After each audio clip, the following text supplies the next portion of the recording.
எனக்கு அன்பான கர்த்தருடைய பிள்ளைகளே, இயேசு கிறிஸ்துவின் நாமத்தினாலே உங்களுக்கு எங்களுடைய வாழ்த்துக்களையும், அன்பையும் தெரிவித்துக் கொள்கிறோம்.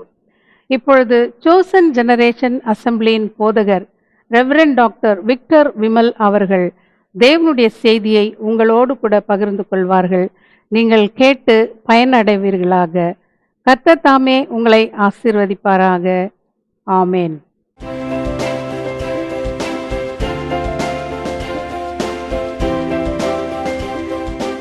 Price the lord. கர்த்தருடைய நாமத்துக்கு மகிமை உண்டாவதாக. இந்த நாட்களிலே நீங்கள் என்னை காணும்படிக்காக தேவன் கொடுத்த சந்தர்ப்பத்திற்காக தேவனை நன்றியோடு ஸ்தோத்திரிக்கிறேன்.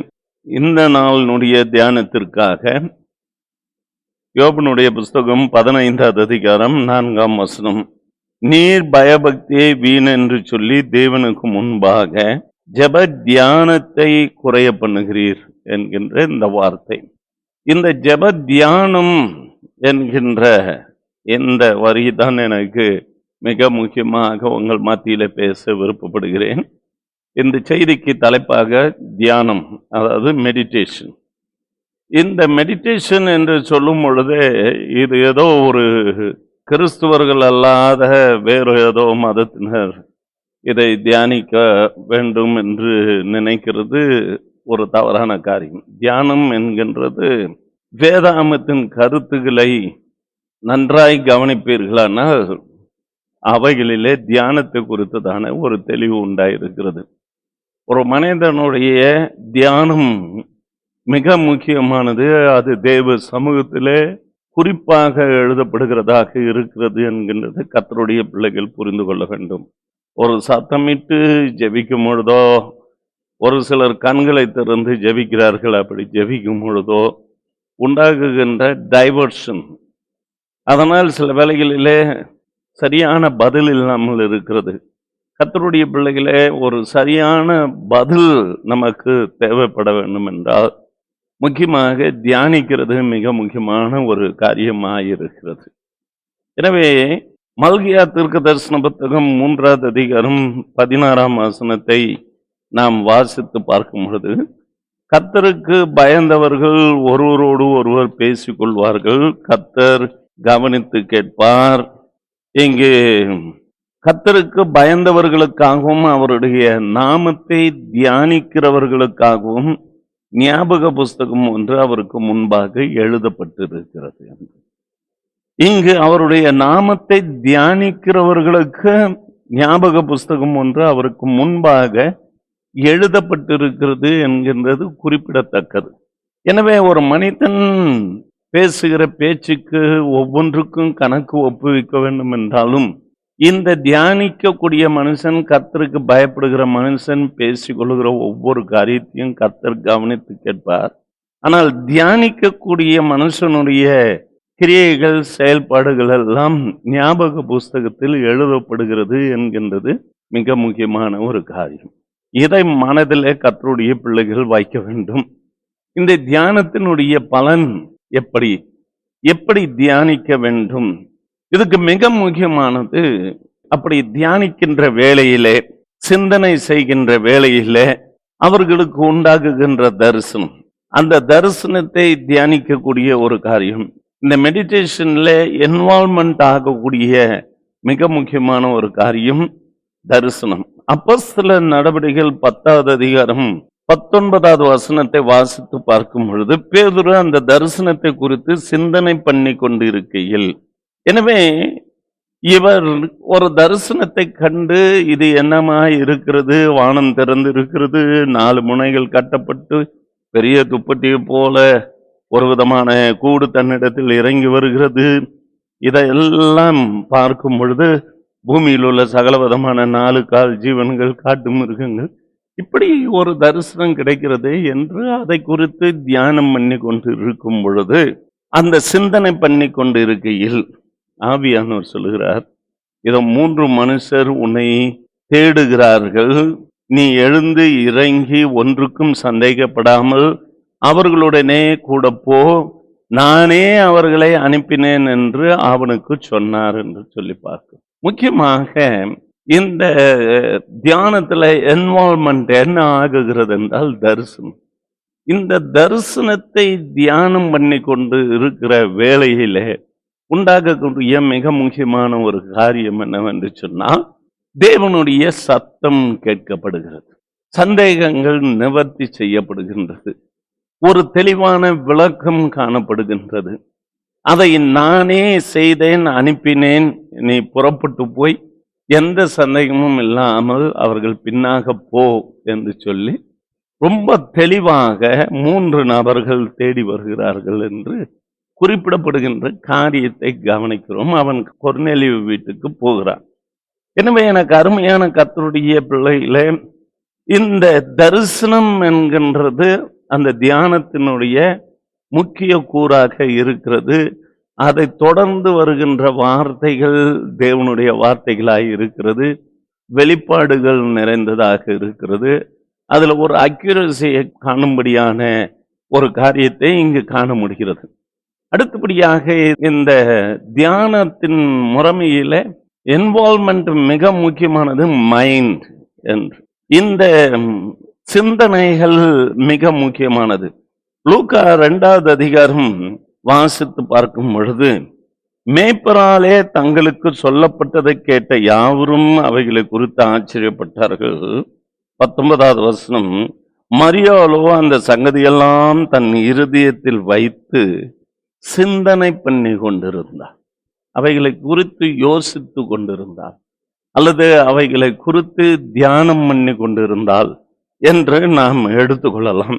எனவே இப்படி தியானம் பண்ணும் பொழுது உண்டாகுகின்ற காரியம் என்ன என்று சொல்லி பார்க்கும் பொழுது, அது பரிசுத்தம் உள்ளதாக இருக்கிறது, அது உனக்குள்ளே கிரியை செய்யக்கூடியதாக இருக்கிறது என்கின்றதை கர்த்தருடைய பிள்ளைகள் புரிந்து கொள்ள வேண்டும்.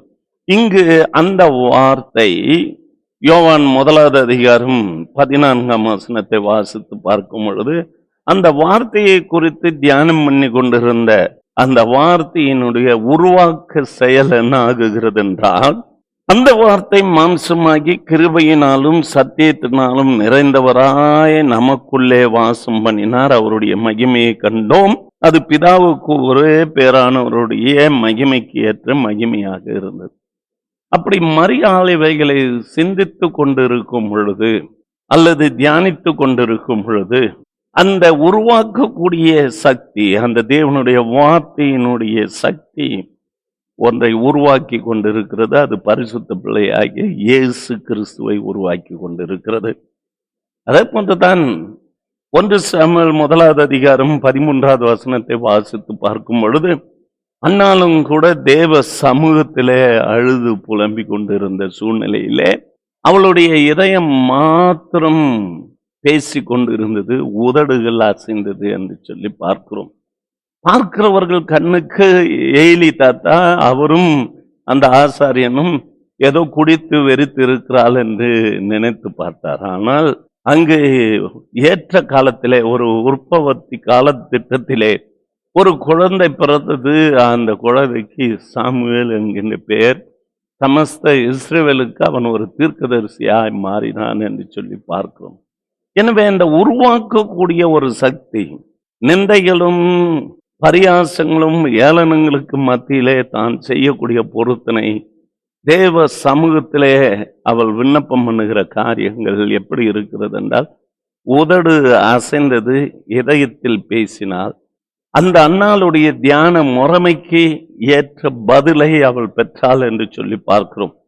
எனவே வேதம் சொல்லுகிறது, நீதிமொழியின் புத்தகம் 16வது அதிகாரம் 3ஆம் வசனம், உன் யோசனை உறுதிப்படும் என்று சொல்லி. நீ சிந்திக்கிறது, நீ தியானிக்கிறது, உன் மனதளவிலே யோசித்து கொண்டிருக்கிறது, தேவ சமூகத்திலே நீ விண்ணப்பம் பண்ணுகிறது உறுதிப்படும் என்று சொல்லப்படுகின்றது. மார்க் 11வது அதிகாரம் 24வது வசனத்தை வாசித்து பார்க்கும் பொழுது, ஜபத்தில் எவைகளை கேட்பீர்களோ அவைகளை பெற்றுக்கொள்வோம் என்று விசுவாசியுங்கள், அப்பொழுது பெற்றுக்கொள்வீர்கள் என்று சொல்லப்படுகிற வார்த்தைகளை கவனிக்க முடிகிறது.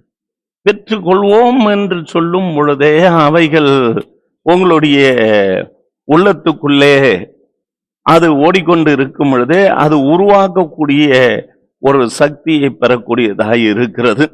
இங்கு அவைகள் உங்களுக்கு உண்டாகும். அல்லது வேற ஒரு டிரான்ஸ்லேஷன்ல உருவாகும் என்கின்ற அர்த்தத்தை பதிந்ததாய் காணப்படுகிறது. எனவே இந்த உருவாக்கக்கூடிய சக்தி எப்படி உருவாகுகிறது என்று பார்க்கும்போது இந்த தியானிக்கக்கூடிய முறைமையிலே காணப்படுகிறது. காரணம், சங்கீதம் 139 2வது வசனத்தை வாசித்து பார்க்கும்போது, கர்த்தர் உன் நினைவுகளை தூரத்திலிருந்து அறிகிறவராக இருக்கிறார். ஏதோ சத்தம் போட்டு 4 பேர் காது கேட்க ரொம்ப பயசா ஆண்டவருடைய சமூகத்துல ஒரு பக்தி உள்ளவன் அக்னியை போல ஜெபிக்கிறார் என்று சொல்லுகிறதுல அதனுடைய பலனை நாம் அடைந்து தீர்ந்தாயிற்று. இந்த தியானிக்கக்கூடிய முறைமைகள் எப்படி இருக்குதுன்னா, இந்த சைலன்சர் ஃபிக்ஸ் பண்ண கன்னு மாதிரி சைலண்டா தன்னுடைய கிரியைகளை செய்து முடிக்கக்கூடிய ஒன்று. ஜமால் என்று ஒரு சத்தம் போட்டு இருக்கிற காகங்கள் எல்லாம் பறந்து போகிறது போன்று வேட்டைக்கு போகிறதாக அல்ல.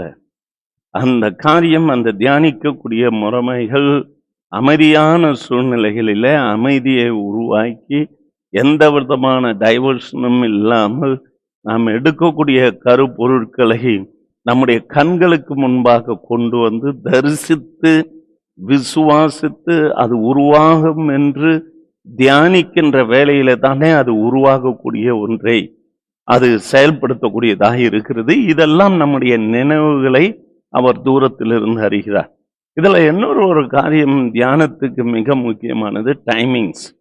இந்த டைமிங்ஸ் என்கின்றது மிக முக்கியம். நினைச்ச நேரத்துல ஜெபிக்கிறது, நினைச்ச நேரத்துல நமக்கு தேவைன்னா ஜெபிக்கிறது, முடிந்தா கடைசியில படுக்க ஜெபம்னு ஒரு 2 நிமிஷத்துல ஜெபிக்கிறது, நினைச்சா மணிக்கணக்கு, அப்படி இல்லைன்னா ஜெபமும் கிடையாது. அப்படியா ஜெபிக்கணும்னா ஒரு 2-3 நிமிடம் ஜெபத்தை பண்ணி விட்டுட்டு, ஆண்டவரே எல்லாத்தையும் அறிவீர், நான் கேட்டதையும் கேட்ட மறந்தது எல்லாத்தையுமே அவர் ஞாபகம் வச்சுக்கணும், குறிப்பு எழுதி உனக்கு கொடுக்கணும்னு ஒரு ஜெபத்தை பண்ணிட்டு படுத்துடுறோம்.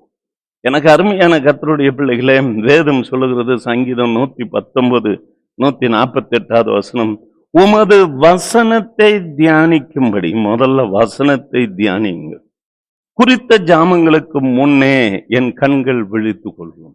வசனத்தில் தான் இருக்கிறது. ஏனென்றால் ஆண்டவர் வசனத்தை அனுப்பி, சங்கீதம் 107 வசனம், எஸ்ஐயா 55:11 வசனம், அப்படியே என் வாயிலிருந்து புறப்படுகிற வசனமும் இருக்கும், அது வெறுமையாய் திரும்பாதபடிக்கு அவர் விரும்பின காரியத்தை வாய்க்கும்படி செய்யும். அந்த வசனத்தை தியானிக்கிற ஒரு அனுபவம். இந்த மெடிடேஷன் என்றது இன்னொரு காரியத்தை சொல்லுவாங்க, மென்டல் டெலபதின்னு சொல்லி. நாம என்ன நினைச்சு ஒருத்தர் பார்க்குறோமோ அவங்க திடீர்னு அன்எக்ஸ்பெக்டடா திரும்பி பார்ப்பாங்க.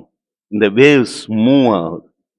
இந்த வேவ்ஸ் மூவ் ஆகுறது ரொம்ப மிக முக்கியமான ஒரு காரியம். இந்த மைண்ட் இன்வால்மெண்ட், அந்த டைமிங்ஸ், அது வசனம், அந்த வசனம் மூவ் பண்ணும், அது நகரும், அல்லது அது ஒரு இடத்திலிருந்து இன்னொரு இடத்துக்கு அனுப்பப்படும், செல்லும், அது போகிற காரியத்தை வாய்க்க பண்ணும். சங்கீதம் 55:17 வசனத்தை வாசித்து பார்க்கும் பொழுது தாவீது சொல்லுகிறான், அந்தி சந்தி மத்தியானம் நான் தியானம் பண்ணி முறையிடுவேன். அவனுடைய ஜெபத்துல அவன் முறையிடுவான். 3 வேளையும் அவன் தேவ சமூகத்திலே முறையிடுகிற ஒரு அனுபவத்தை குறித்து பார்க்கிறோம். சங்கீதம் 63:6 வசனத்தை வாசித்து பார்க்கும்போது, ராஜாமங்களில் உம்மை தியானிக்கிறேன். ஒரு அமைதியான ஒரு சூழ்நிலையிலே தேவ சமூகத்திலே அமர்ந்து சிலுவையின் பாடுகளை தியானித்து, அவர் நமக்காக பரலோகத்தில் வைத்திருக்கிற மேன்மைகளை நினைவு கூர்ந்து பார்த்து துதித்து, அமைதியான ஒரு சூழ்நிலையில நம்முடைய எண்ணத்தின் பிரதிபலிப்பை இந்த மென்டல் வேவ்ஸ் இந்த மைண்ட்ல இருந்து நாம வெளியே பிரதிபலிக்கும் பொழுது, தூரத்தில் இருந்து உன் நினைவுகளை அறிகிற கர்த்தர் உனக்கு பதில் கொடுக்கக்கூடியவராக இருக்கிறார். அதுதான் யோசுவாவின் புத்தகம் 1வது அதிகாரத்துல அவனுக்கு கொடுக்கப்பட்ட வார்த்தை என்ன என்று சொல்லி பார்க்கும் பொழுது, இதுல எழுதியிருக்கிறவைகளின்படி எல்லாம் நீ செய்ய கவனமாய் இருக்கும்படி இரவும் பகலும் அதை தியானித்து கொண்டிருப்பாயாக, அப்பொழுது நீ உன் வழியை வாய்க்க பண்ணுவாய், அப்பொழுது புத்திமானாயும் நடந்து கொள்வாய் என்று சொல்லி. இரவும் பகலும் அவருடைய வேதத்தில் தியானமாயிருக்கிற மனுஷன் பாக்கியவான் என்று சங்கீதம் 1:2 சொல்லுகிறது. எனவே காரியங்கள் கைகூடி வர பண்ணுகிறதற்கு அவர் செய்த ஒவ்வொரு கிரியைகள், அவர் கொடுத்த வசனங்கள், வார்த்தைகள், அல்லது உன்னுடைய எதிர்பார்த்தல், உன்னுடைய காரியங்கள், இவைகளை தியானத்தில் முறையிடுகிறதற்கென்று ஒரு நேரத்தை, காலத்தை, அது இரவோ பகலோ, அது மதியான வேலையோ, ஒரு குறிப்பிட்ட நேரமோ, எதையாயிலும் ஒன்றை தெரிந்து கொண்டு ஜெபிக்க பழகி கொள்வாயானால் ஜெப தியானத்தை நீர் குறைய பண்ணுகிறீர் என்று சொல்லி இங்கு யோபு 15:4 வாசித்தோம். நீர் பயபக்திய வீண் என்று சொல்லி தேவனுக்கு முன்பாக ஜெப தியானத்தை குறைய பண்ணுகிறீர் என்று. ஜெப தியானம், அந்த தியானம் என்கிறது மிக முக்கியமானது. நிச்சயமாய் அதற்கு பலன் உண்டு, அது வீண் இல்லை என்கின்றதை கர்த்தருடைய பிள்ளைகள் புரிந்து கொள்ள வேண்டும். ஆதியாகமம் 24வது அதிகாரம் 63வது வசனத்தை வாசித்து பார்க்கும் பொழுது, ஈசாக்கு சாயங்கால வேளையில தியானம் பண்ணி கொண்டிருந்தான் என்று சொல்லி, அப்படி தியானம் பண்ணி கொண்டிருக்கும் பொழுதுதானே அவனுடைய காரியம் அங்கு வாய்க்கப்பட்டது. அங்கு ஒரு நற்செய்தி தூர இடத்திலிருந்து அவனை தேடி வந்து கொண்டிருக்கிற காரியத்தை அங்கு காண முடிகிறது. எனவே எனக்கு அருமையான கர்த்தருடைய பிள்ளைகளை, நம்முடைய வாழ்க்கையில நாம் செய்ய வேண்டிய காரியம் மிக முக்கியமானது, தியானிக்கக்கூடிய ஒரு காரியம்.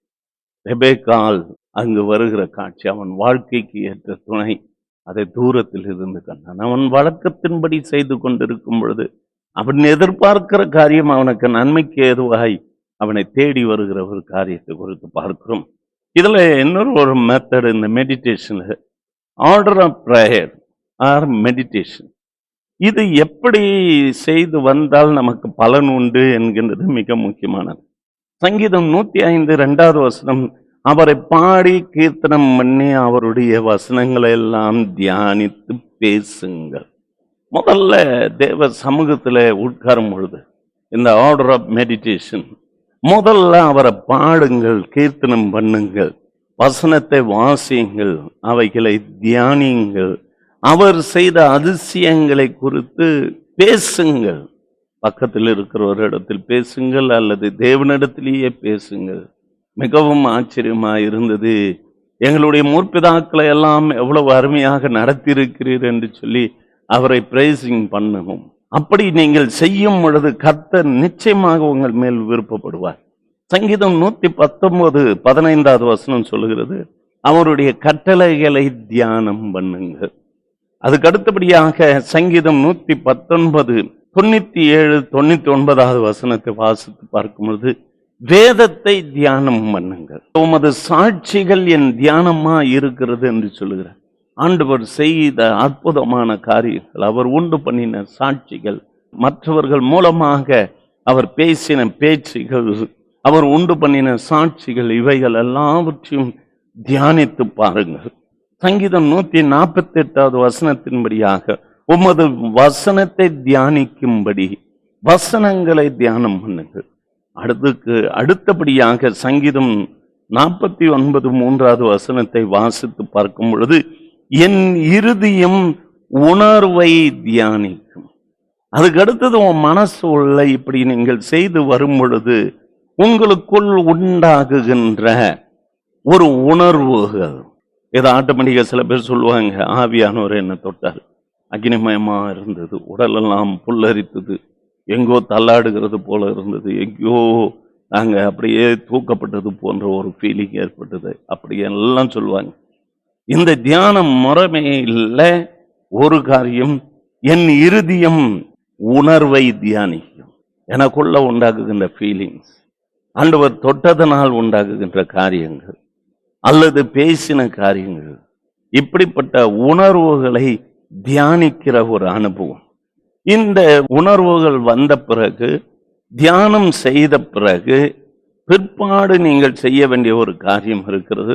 உங்கள் சரீரத்திலே, உங்களுடைய தேகத்திலே ஒரு மாற்றம் உண்டாக்குகிறது.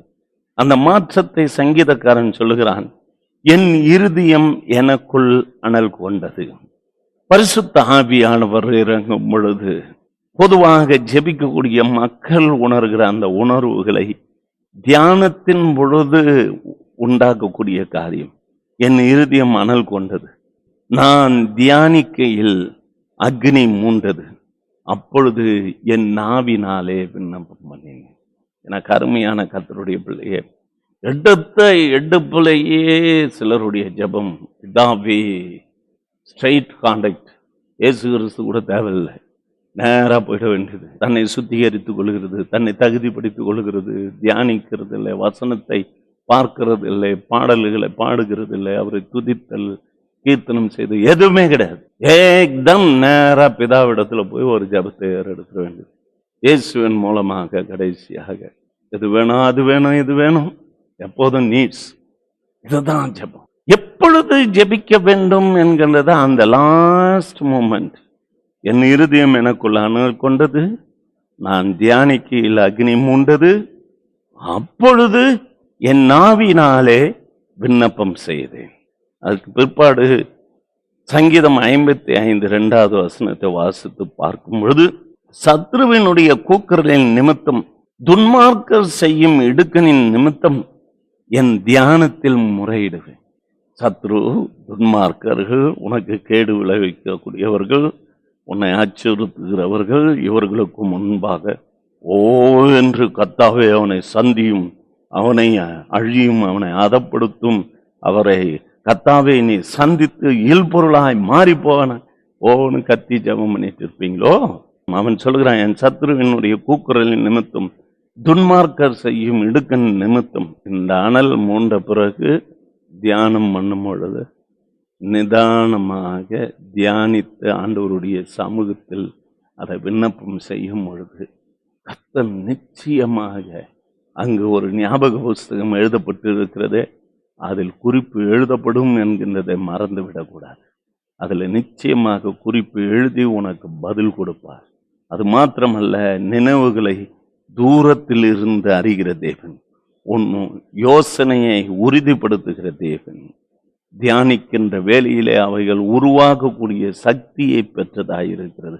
அதில் வல்லமை காணப்படும். நிச்சயமாக நாம் எதிர்பார்க்கிற முடிவை நமக்கு கட்டளையிட வல்லமையுடைய தேவனாகிய நம்முடைய தேவன். எனவே கர்த்தருடைய பிள்ளைகளே, தியானிக்கக்கூடிய முறைமைகளினுடைய ஸ்டெப்பை பற்றி உங்களோடு சொன்னேன். அதனுடைய இன்வால்மெண்ட், தரிசனம், அதற்கு பிறகு கர்த்தர் பேசுகிற காரியங்கள், அதுக்கு முக்கியத்துவம் வாய்ந்தது மைண்ட் என்று சொன்னேன். அதில் oneness, one mind, one spirit அவசியம் தேவை. அதோடு இல்லாதபடிக்கு டைமிங்ஸ் மிக முக்கியமானது. அதோடு இல்லாதபடிக்கு order of prayer, order of மெடிடேஷனை பற்றி உங்களோடு கூட பேசினேன். எப்பொழுது விண்ணப்பம் செய்ய வேண்டும் என்கின்றத கடைசியாக சங்கீதம் 49:3, அதற்கு பிறகு 39:3, இருதயம் அனல் கொள்ளும் பொழுது, நான் தியானிக்கையில் அக்னி மூழும் பொழுது, அதுக்கு பிற்பாடு அப்போது என் நாவினாலே விண்ணப்பம் பண்ணுவேன். அப்போது நிச்சயம் உனக்கு பதில் உண்டாகும்.